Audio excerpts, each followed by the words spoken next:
Saudara-saudariku terkasih di dalam Tuhan Yesus Kristus, semoga kita semua dalam keadaan sehat bersama keluarga kita.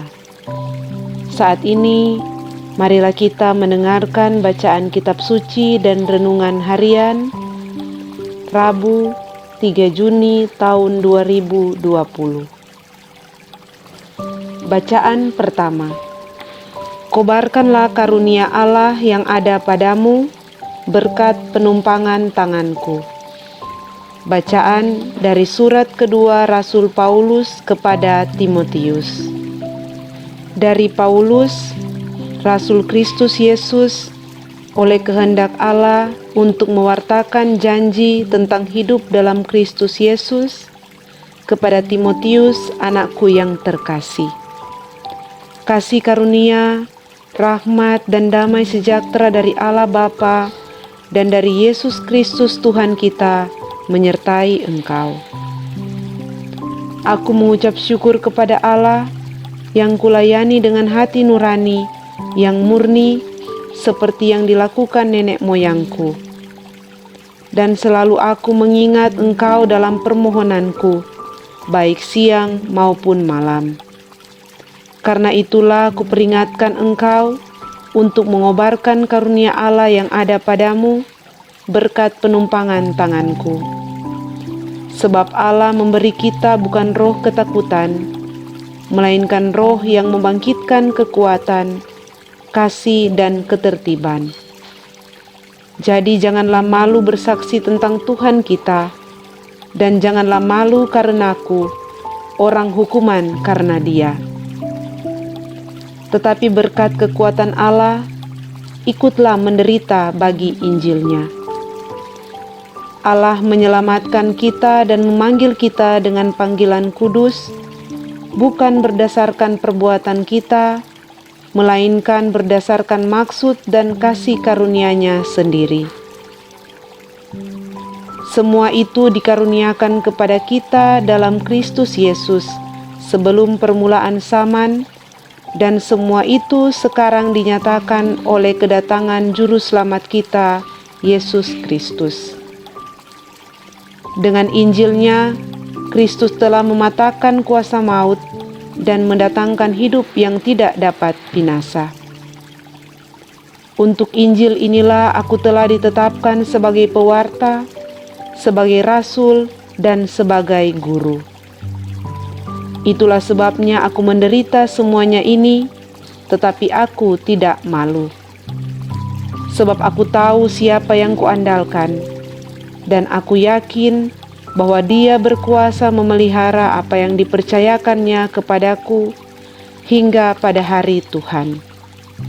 Demikianlah sabda Tuhan. Syukur kepada Allah. Pembacaan Injil saat ini diambil dari Injil Markus. Allah bukanlah Allah orang mati, melainkan Allah orang hidup. Inilah Injil Yesus Kristus menurut Markus. Dimuliakanlah Tuhan. Pada suatu hari datanglah kepada Yesus beberapa orang Saduki yang berpendapat bahwa tidak ada kebangkitan. Mereka bertanya kepadanya, "Guru, Musa menuliskan perintah ini untuk kita. Jika seseorang yang mempunyai saudara laki-laki mati dengan meninggalkan seorang istri, tetapi tidak meninggalkan anak, saudaranya harus kawin dengan istrinya itu dan membangkitkan keturunan bagi saudaranya. Ada 7 orang bersaudara. Yang pertama kawin dengan seorang wanita, lalu mati tanpa meninggalkan keturunan. Maka yang kedua mengawini dia, tetapi juga mati tanpa meninggalkan keturunan. Demikian juga yang ketiga, dan begitulah seterusnya, ketujuh-tujuhnya tidak meninggalkan keturunan. Akhirnya wanita itu pun mati.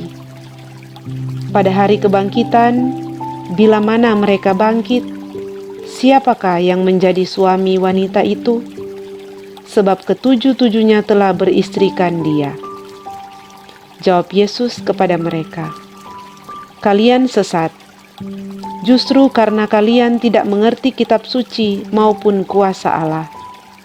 Sebab di masa kebangkitan orang mati, orang tidak kawin atau dikawinkan, mereka hidup seperti malaikat di surga.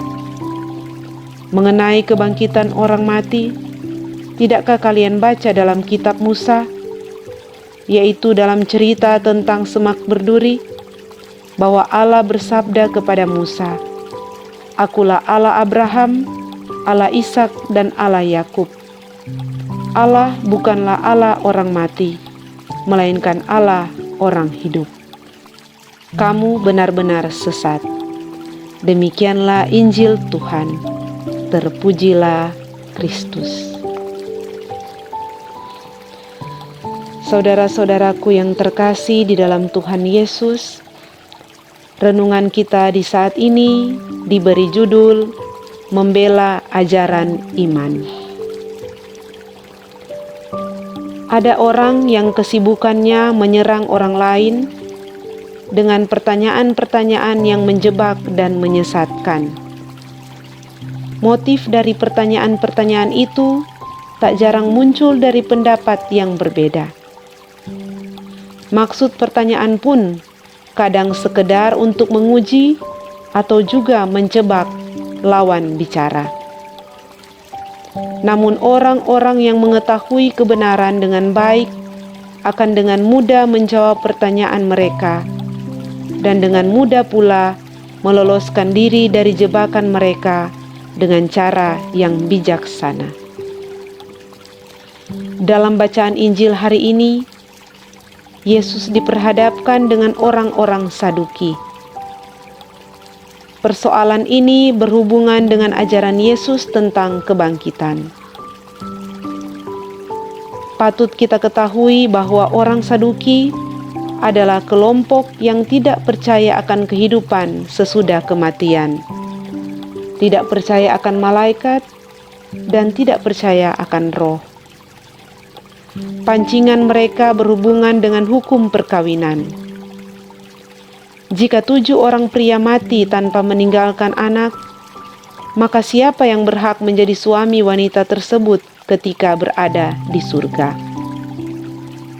Bagi Yesus, mereka tidak memahami perjanjian lama tentang kebangkitan. Juga mereka meremehkan kuasa Allah. Yesus merujuk pada teks dalam kitab Keluaran pasal 3 ayatnya yang ke-6 yang berkata, "Akulah Allah ayahmu, Allah Abraham, Allah Ishak, dan Allah Yakub." Yesus tahu bahwa kelompok ini sangat paham kitab Pentateuk. Teks ini menunjukkan dimensi kekekalan yang ditunjukkan melalui persekutuan Allah dengan Abraham, Ishak, dan Yakub, karena Dia adalah Allah orang hidup. Inilah yang menjadi prinsip kebangkitan. Saudara-saudaraku yang terkasih, kita perlu untuk mengetahui dan memiliki pemahaman yang baik dan benar tentang kebenaran iman kita. Ajaran iman yang terkandung di dalam kitab suci maupun iman yang merupakan tradisi gereja. Kehidupan saat ini tak berbeda jauh dengan konteks Yesus pada masa itu. Zaman sekarang, rupa-rupa ajaran bermunculan.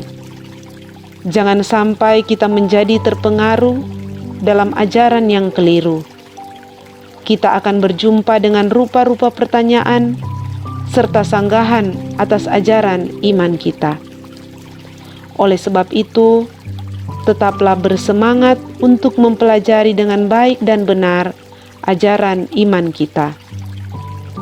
Jika ada pertanyaan atau sanggahan tentang iman kita dari pihak seteru, tanyakanlah itu kepada gembala kita atau pengurus gereja yang lebih paham soal iman, dan janganlah dijerat oleh orang-orang yang tak bertanggung jawab. Semoga demikian. Amin.